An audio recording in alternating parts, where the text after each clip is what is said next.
আমরা একটু বেরিয়ে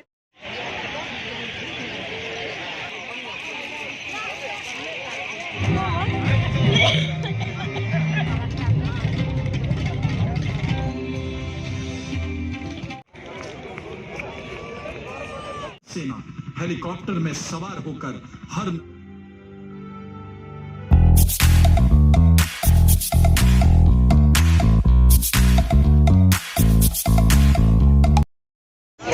তো আমরা একটু বেরিয়েছি। আজকে আমরা এসেছি ভিক্টোরিয়া, অনেকদিন বাদে এসেছি। তো এখানে একটা লাইট অ্যান্ড সাউন্ডের একটা শো হয়, কিন্তু আজকে ভাগ্যক্রমে আমাদের হচ্ছে না। আজকে এখানে হচ্ছে না, মঙ্গলবার থেকে আবার হবে। তো দেখি পরে আরেকদিন চেষ্টা করবো আসার। আজকে শুধু ভেতরটা দেখবো, তোমাদেরকে শেয়ার করবো। আর ওই পেছন দিকে হচ্ছে ময়দান, আর সামনের দিকে হচ্ছে ভিক্টোরিয়া। তো চলো, টিকিট কাটা হয়ে গেছে। টিকিট হচ্ছে 30 টাকা। 30 টাকা।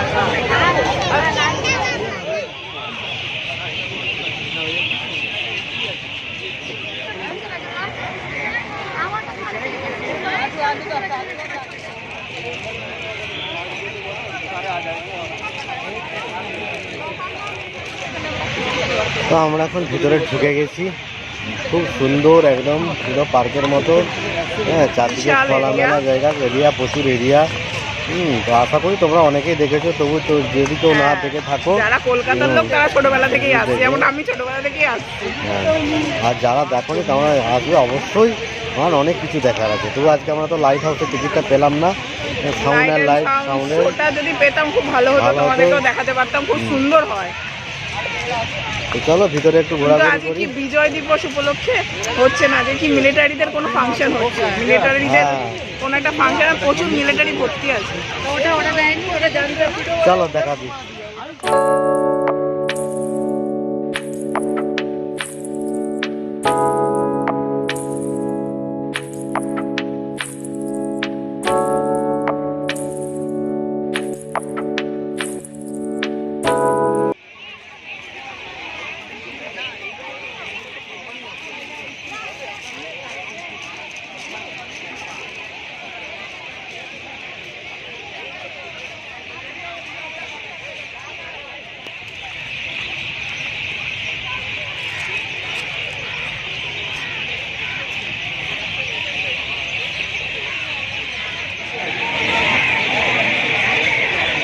দেখো, এই হচ্ছে সন্ধ্যাবেলাকার হচ্ছে ফুল ভিক্টোরিয়ার ভিডিও, পুরোটা একসাথে নিয়েছি। দেখতে খুব সুন্দর লাগছে। আর একটু পরে যখন আরও একটু লাইটগুলো যখন জ্বালাবে তখন আরও দেখতে ভালো লাগবে, দেখবে তখন।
भारत जो विश्व गुरु बनने को निकल पड़ा है, अब समुद्र से अंतरिक्ष तक एक नया इतिहास रच रहा है।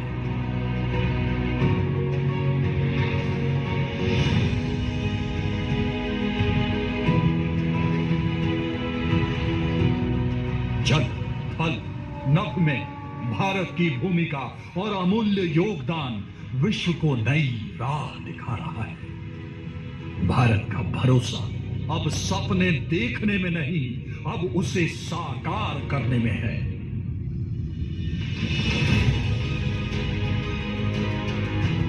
भारत का बढ़ता कद, विश्व मंच पर प्रभावी शख्सियत, भारत के मस्तक पर सहस्त्रों सूरज की चमक, और इस चमक के पीछे श्रम की अनेक बूंदें, संघर्ष की अनगिनत कहानियां और बीते सालों की कई उपलब्धियां, और उनमें से एक बड़ी उपलब्धि अब आपके समक्ष।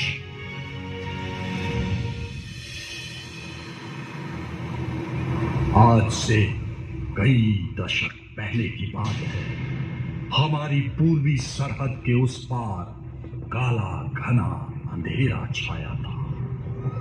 इंसानियत की हद पार हो चुकी थी। मानवता सवाल उठा रही थी, चीख रही थी, चिल्ला रही थी, हमसे पूछ रही थी कि ये काले बादल कब छटेंगे, इस अंधेरी रात का सूर्य कब उदय होगा, क्या कभी इस काली रात का अंत होगा। और फिर हमारे देश ने इस जघन्य अपराध के खिलाफ खड़े होने का फैसला किया।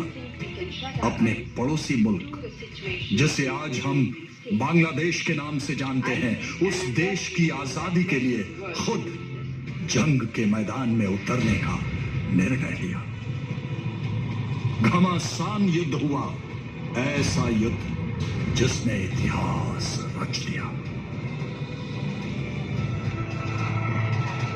यह था 1971 का मुक्ति युद्ध, जिसका एकमात्र मकसद था पूर्वी पाकिस्तान की विवश तड़पती अवाम को आजादी दिलाना।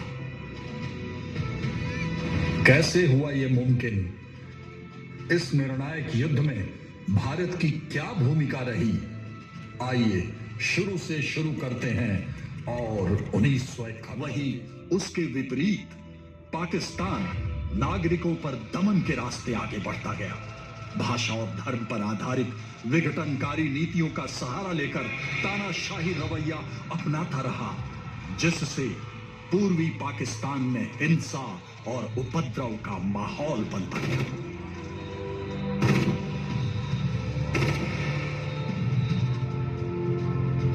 मुजीबुर रहमान के नेतृत्व में आम जनता में भड़कती संघर्ष और प्रतिशोध की ज्वाला दिन प्रतिदिन बढ़ती जा रही थी।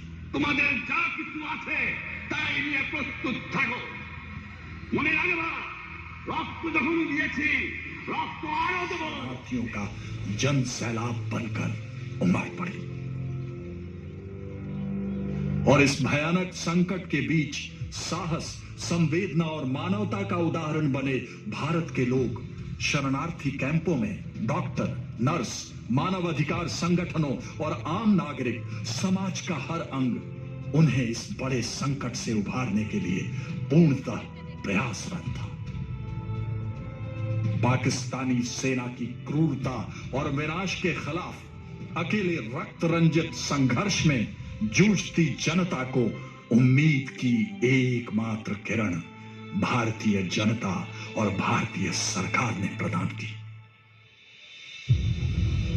इस गंभीर मुद्दे पर अंतर्राष्ट्रीय समुदाय मूक था, पर श्रीमती इंदिरा गांधी इस नरसंहार को होते देख चुप नहीं रह सकती थी, और राष्ट्रीय सुरक्षा भी चिंता का विषय बन चुका था।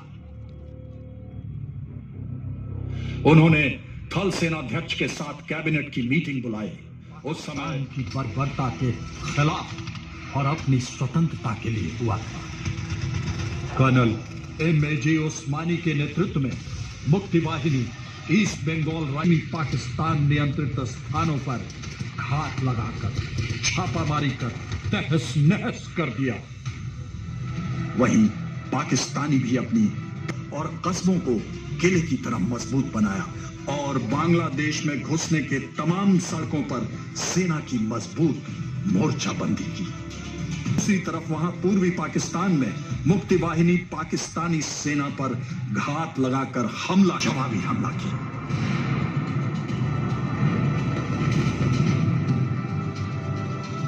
इस समय तक भारत अपनी पूरी तैयारी कर चुका था।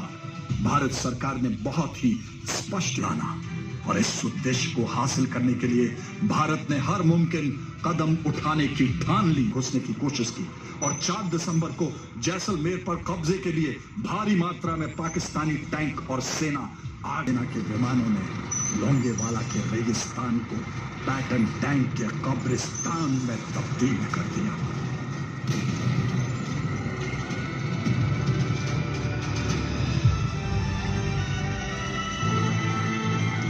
वहीं बसंतर के इलाके में भारत और पाकिस्तानी सेनाओं के बीच आए तो उन्हें टैंक छोड़कर जाने का आदेश मिला, पर वे डटे रहे और अपनी आखिरी सांस तक लड़ते रहे। अल्फा वन ने अपना रण कौशल दिखाकर परमवीर चक्र पाने का सम्मान पाया। नियाजी से मिलने ढाका भेजा। आत्मसमर्पण? किसने कहा कि मैं आत्मसमर्पण कर रहा हूं? आप केवल मेरे द्वारा प्रस्ताव दिया गया। यह भारतीय सैनिकों की ओर से एक शानदार कदम था। शाम 4 बजे जनरल नियाजी ने ढाका के रमना रेस कोर्स मैदान में बांग्लादेश, जिनके पास 6 महीने लड़ने के लिए पर्याप्त गोला बारूद मौजूद था, बिना शर्त आत्मसमर्पण किया। ईरान को आज पूरा विश्व लाइटनिंग कैंपेन के नाम से जानता है। यह युद्ध तीनों सेनाओं, भारतीय सरकार और आम आसमान पर अपना परचम फहराए, जिसके चलते भारतीय थल सेना हेलीकॉप्टर में सवार होकर हर नदी और बाधाओं को तेजी से वर्षों का उत्सव पूरे भारतवर्ष और बांग्लादेश में स्वर्णिम विजय वर्ष के रूप में वर्ष मोदी ने 16 दिसंबर 2020 को राष्ट्रीय युद्ध स्मारक की शाश्वत लौ से स्वर्णिम विजय मशाल जलाकर की। युद्ध के परमवीर चक्र और महावीर चक्र विजेताओं के गांवों सहित वीरों को, जिनके बलिदान से एक नए सूर्य का उदय हुआ। आज हम दोनों राष्ट्रों के अनंत तक रहने वाली मित्रता और प्रगाढ़ रिश्तों को और भी मजबूत करें। वे रिश्ते जो उन्हें साथ साथ आगे बढ़ने का निश्चय करते रहे। शत शत नमन है मुक्ति वाहिनी और भारतीय सशस्त्र सेना के उन